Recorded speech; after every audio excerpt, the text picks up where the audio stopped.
नमस्कार, city post live में आपका स्वागत है। मैं हूं श्रीकांत प्रत्युष। मेरे साथ हैं जनसुराज के बिहार के उपाध्यक्ष और जनसुराज का उम्मीदवार कौन होगा ये फैसला लेने में भी अहम भूमिका निभाने वाले वाईवी गिरी जी, जाने माने अधिवक्ता भी हैं। अभी बिहार सरकार पर आप लोग आरोप लगा रहे हैं कि 70,000 करोड़ का घोटाला हो गया। ये आप कानूनी रूप से बताइए क्या है। हम लोग आरोप नहीं लगा रहे हैं। ये तथ्य है कि gag controller general of India, जो पूरे खर्चा का देश में किसी भी सरकार, स्टेट सरकार, केंद्र सरकार पर एक तरह से निगरानी रखता है कि जो रुपया दिया गया वो खर्च हुआ कि नहीं हुआ। मैं आपको बता दूं, लालू जी की जो सजा हुई है फॉर्डर स्कैम में, गैग ही शुरू किया था। गैग ही का रिपोर्ट उस समय आया था कि करीब करीब 1,000 करोड़ 900 कुछ करोड़ रुपए का, जिसको हिंदी भाषा में भोजपुरी में कहते हैं मुंह में मुंह नहीं मिला, मतलब ट्रेजरी से रुपया निकला, खर्चा हुआ कि नहीं हुआ उसका नहीं मिल रहा है। तो वो तो बहुत छोटा अमाउंट था। तो लालू जी का इतना प्रताड़ना हुआ, सजा हुआ, अभी सजा भोग रहे हैं, कैरियर, उनका पॉलिटिकल कैरियर ख़त्म हो गया, न्यायालय ने सजा कर दिया। अभी तो 70,000 करोड़, आप समझ ली कितना रुपये का मुंह में मुंह नहीं मिल रहा है। रुपया निकला, सैंक्शन हुआ, कहाँ गया, खर्च हुआ कि नहीं हुआ, कि बीच में लोग खा गए या क्या किए, ये तो जांच का विषय है, बहुत सीरियस मैटर है। तो घोटाला है आप मान रहे हैं? हम क्या मान रहे हैं? सीएजी का रिपोर्ट कह रहा है कि घोटाला हुआ है, पैसा मुंह में मुंह नहीं मिल रहा है। तो मुंह में मुंह नहीं मिल रहा है, कितना रुपया निकला, खर्च नहीं दिखा पा रहे हैं लोग, तो डाइवर्सन हुआ है।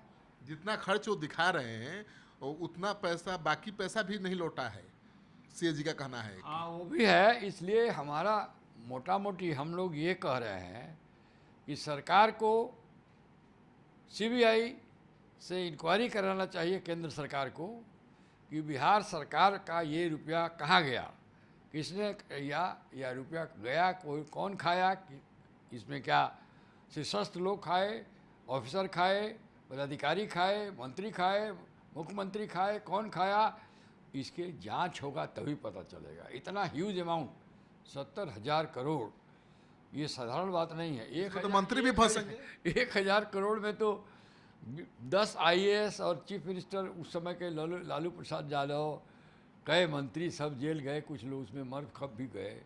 और यहाँ 70,000 करोड़ पर सरकार चुपचाप बैठी हुई है। अब केंद्र सरकार को लगता है, केंद्र सरकार का दायित्व तो बनता है कि गैग की रिपोर्ट को इन्वेस्टिगेशन करावे, जांच करावे, सीआईडी से करावे, या बेस्ट रहेगा सीबीआई से करावे।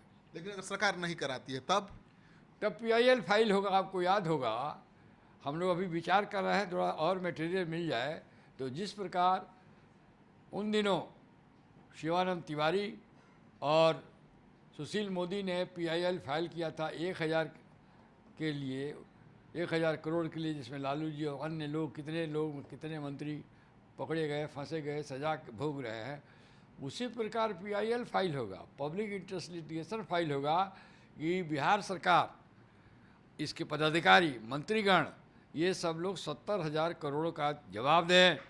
और हमको लगता है कि जब पीआईएल फाइल होगा, पब्लिक इंटरेस्ट लिटिगेशन, चूँकि ये पैसा पब्लिक का पैसा है, इसलिए तो मंत्री भी जेल जा सकते हैं। जो भी इन्वॉल्व होगा जाएगा। मंत्री कौन कानून से ऊपर थोड़े होते हैं, ये कानून सब पर लागू होता है। मंत्री, मुख्यमंत्री, ऑफिसर लोग, आईएएस, आईपीएस, जितने लोग इन्वॉल्व होंगे सब जाएंगे। लेकिन सीएजी के तो रिपोर्ट में अक्सर इस तरह के खुलासे होते रहते हैं। कहाँ सब सीबीआई जांच होती है सबकी और जेल नहीं, जाते हैं। लेकिन इस बार हम लोग जनसुराज के तरफ से इस इशू को दबने नहीं देंगे, इसको उठाएंगे। हमारी सरकार चुन के आती है तो हाउस में उठाएंगे हम लोग इसका इंक्वायरी कराएंगे। हमारी सरकार बनेगी तो हम लोग स्वयं इंक्वायरी कराएंगे, नहीं तो हम लोग कोर्ट ऑफ लॉ में जाके पीआईएल फाइल करके इस बात का इन्वेस्टिगेशन जरूर कराएंगे कि आखिर रुपया गया कहाँ। चलिए, तो आप सुन रहे थे जनसुराज के जाने माने अधिवक्ता और कर्ता धर्ता वाईवी गिरी जी को। ये कह रहे हैं कि भाई 70,000 करोड़ का घोटाला हुआ है। लालू जी तो 1,000 करोड़ के घोटाले में जेल चले गए, सजा हो गई, आज भी सजा भुगत रहे हैं, कई मंत्री आईएएस फंसे। ये तो 70,000 करोड़ का घपला घोटाला है। अगर सरकार ने सीबीआई जांच नहीं कराई तो जन सुराज की तरफ से पीआईएल दाखिल होगा और जो हस्र चारा घोटाला में लालू यादव और बाकी मंत्रियों का हुआ वहीं हस्र ज़्यादा, बहुत ज़्यादा अमाउंट है, इससे तो उससे भी ज़्यादा सजा, और बहुत लोग इसमें फंसेंगे। तो बहुत लोग इसमें फंसेंगे।